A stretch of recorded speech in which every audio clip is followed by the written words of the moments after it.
Hi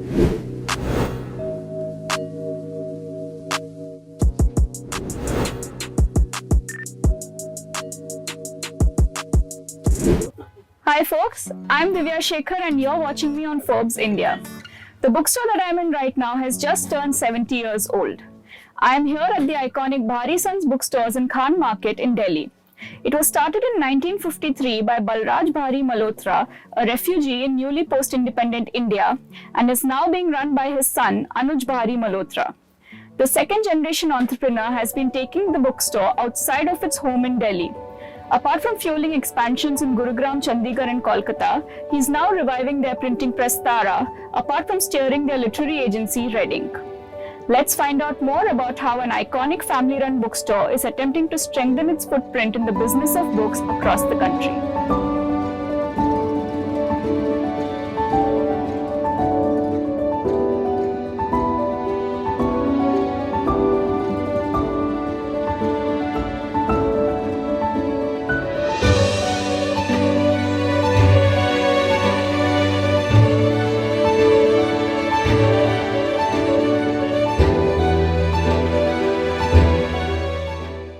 Did your father want to be a businessman? Did he want to run a business of his own? And why books? So the very first job that my dad and my Tayaji did was right after independence. There was a new train that started, which was the Rajdhani Express, I think, Delhi Bombay, and they would go to the shed where the train used to be cleaned, and he would go into the bogie and would lie down on the berths because there was no reservation that time. And when that train came to the platform, they would get up and sell that seat for whatever the money was. So that was the first job they did. But look, it's understandable, no? I mean, it was ingenious of them how somebody would have thought of something so random to actually go and do this. I mean, I would never have thought about it. But circumstances, probably that was a viable thing for them to do. At least they had to put the food on the table every day, no? Because look, it was only three of them. My dad, his brother, and my Dadaji.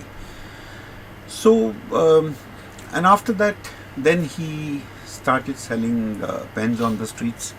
So, you see these random hawker boys, who hold pens and say, pen le lo, pen le lo. That's what he did in Chandni Chowk. So that was, the whole city was centered around, the nerve center was Chandni Chowk. And he did that for, I think, about a few months or a year. Then he also taught at Salvan. But then he was always hot-headed, didn't get along with the faculty or whatever. I wasn't there. So these are all stories that I've heard from family. And so ultimately, then we had a family friend who was a bookseller. And he interested my father to become a bookseller. Right. What was his name? So I'll give you everything. So we had no idea. My dad had no idea of anything about books. Frankly, at that juncture, even today actually, not many people really read beyond their textbooks and curriculum. So he liked the idea, and so this was Mr. Prem Sagar. He and his family ran a company called Lakshmi Bookstore. They are based in Janpat. They're still there, and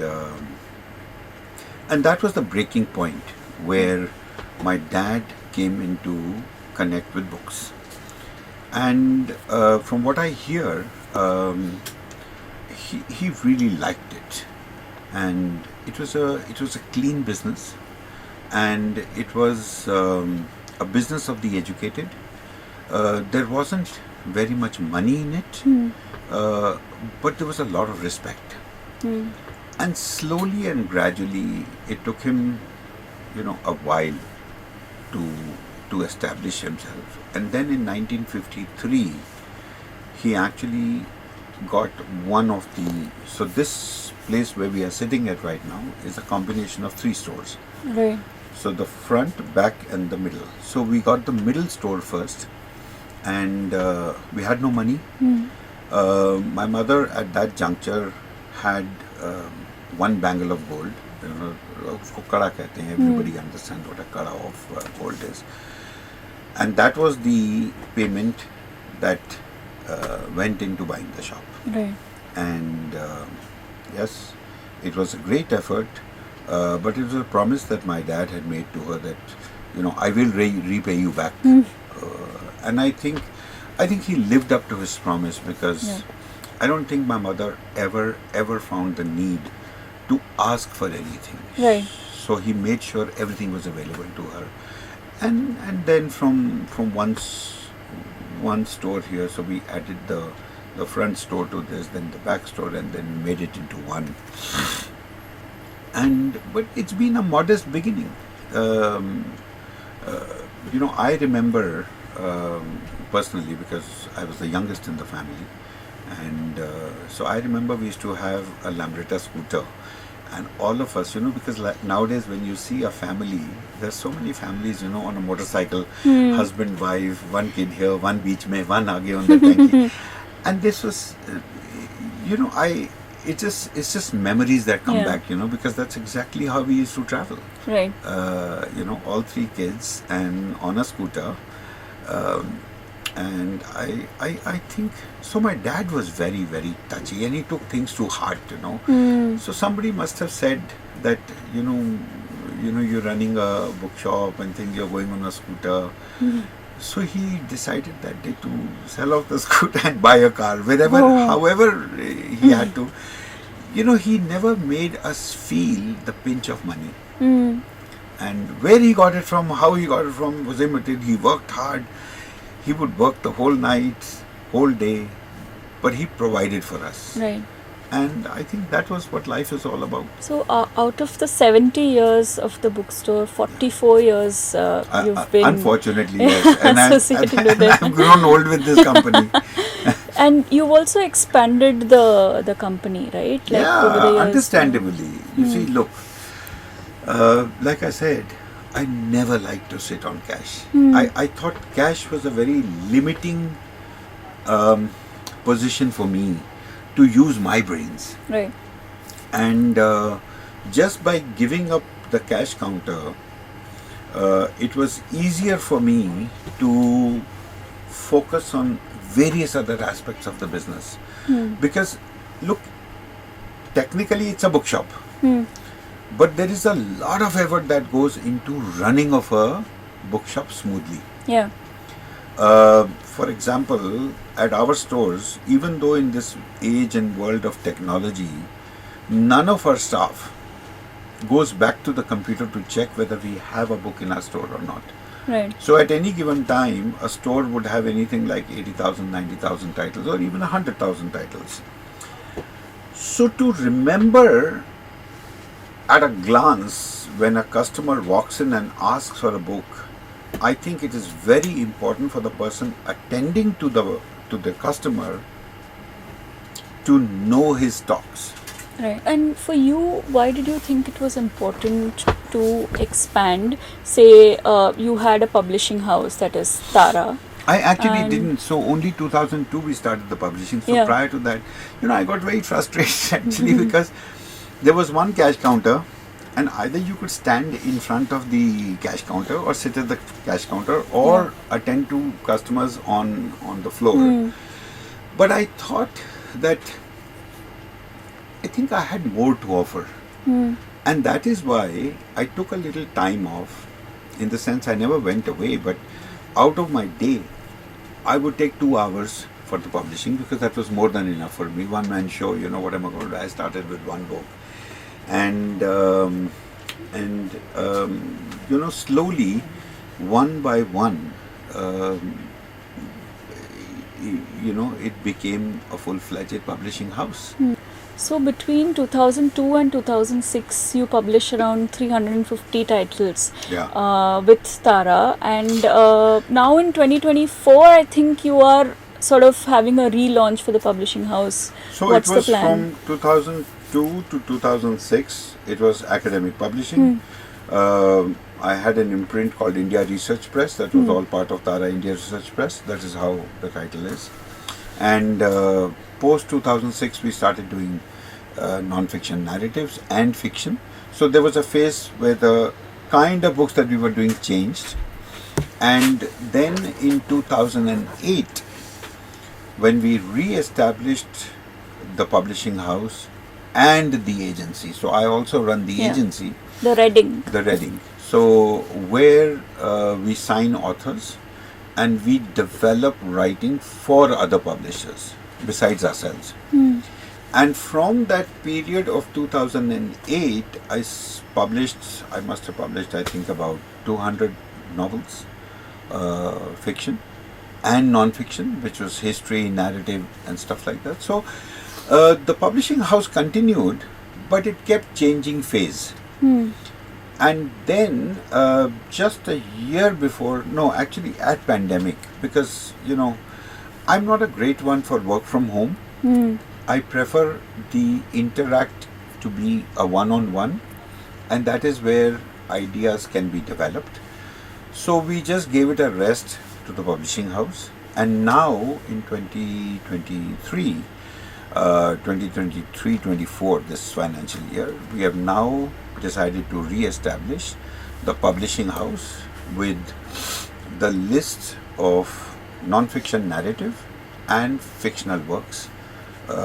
So we now have a new team. We have three new editors, marketing person, head of editorial. So we are a larger team now, and we hope to do about 12 titles to 15 titles a year. In the publishing. Starting with 2024. 2024 is the first title. We've already decided what we're going to do. It's a beautiful story, and I think life is all about stories. You know, if you can narrate a beautiful story, I think that is what people need. It's the human interact, and only stories can bind you. Not anything else. You've also taken Bahrisons out of Delhi, right? Yes. You have 5 stores in Delhi. So we have a total of 5 stores in Delhi, 1 in Gurgaon. So actually 6 in Delhi. Noida is also open, so 6 in Delhi. Technically Noida is not Delhi, but so I would say 2 in the NCR, 1 in Gurgaon, 1 in Noida, 5 here, and 1 in Chandigarh, 1 in Calcutta, and we'll soon be opening a new one in Calcutta, the second store. So it's a process, you know. I don't want to get out of this line of books because I find it very comforting for me. It's I like the idea of opening another store. Frankly, it's I don't make superfluous money in it, because in books there is not superfluous profits like fashion or watches or something. You know, fashion is on a 300 to 400% profitability, whereas books is only on a 33% profitability, because that's what the publisher allows us. So what was the idea behind taking a family business that was iconic and established in Delhi beyond Delhi to say Chandigarh, to say Kolkata? Sort of you're trying to sort of build a brand out of the book. It's still a family business, because we don't franchise our name out. It is still our business. The family still runs the business. So I don't know. I think it's a family-run bookstores. Now it used to be a family-run bookstore first, but now it's bookstores. But it's still family-owned. So what was the idea behind taking it out of Delhi? I had readership in all these areas. Now, beyond Calcutta, is there, so this next store and second store in Calcutta is opening, so after that, I don't think I would want to do any more in Calcutta. Not for a while. We have to establish also. See, a store takes at least 2 or 3 years to establish, and Calcutta store, the first one, is still so new. It's only 6-7 months now. I want to give it a year. By the time it's a year, we will have the second store, and then we'll give it another year, and then see what we want to do. There's no point in a hurry, because look, I'm not in competition with anybody other than myself. So I mean, why? It's my funds. Of course, banks help me a lot in helping me achieve my goal and stuff like that. But I think every business should be a profit venture. If I don't make money, there is no point in expansion. Right. I mean, what am I expanding for? Right. So, do you have investors in the business other than? No. So it's all sort of bootstrapped. Yeah, in that sense. absolutely. And only in certain places where we feel it is easier for us to buy a property than to rent it, we involve the bank, and banks have been very kind to us. And what kind of investment does it take to put up a store on average? It's quite a lot, because the kind of collection that I do, so it's very easy to do a bookstore with basic money of 15 to 20 lakhs also. But unfortunately, the kind of collection that I have, which makes me different from other stores, starts at about 1.5 crores. Right. And that's, I've touch wood. I've had the benefit of the wholesalers, the publishers, everybody helping me. Right. Because maybe they see a future in what we are doing. And because we are showing profits all the time, it's a profitable venture for them as well. Right. So publishers have been very kind to extend us credits, marketing help, everything, Right. frankly. And how much time does it take to break even? Ideally, I want to break even on day one, because I'm not in a hurry to, I don't discount myself. And it takes me about 6 months to become a profitable venture, Okay. which I think in today's world is a very easy and a very good target. Because most companies that I know, I work with lots of investor-based companies also, and they take a minimum of 2 to 3 years to break even. But because this is my money, I want to have a profit on day one, so I run my business my way. Right. It's as simple as that. So what are the revenue and profit numbers like for Bahrisons? Look, it's a very simple process. We work on a standard all through. I think a GP of 18% is very, very good for us. And I think it helps us in covering our expenses. We may not be making superfluous profits, but even if there's 1 rupee profit, it's a profit. Right. And that's all what matters to me. Right. So 45 years almost in the business of books. I'm not that old. Yeah. What have been your biggest learning? I think people. I think if you invest in people, that is your trump card. If the people who work with you or people who come and meet you do not get a happy vibe working with you, I think it's not worth it to do any kind of business.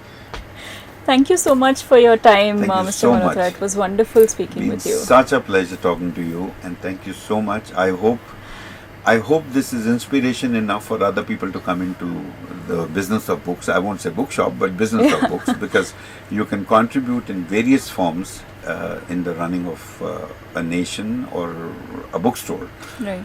which actually reflects the nation. Right. Thank you. Thank you so much. Thank you so much.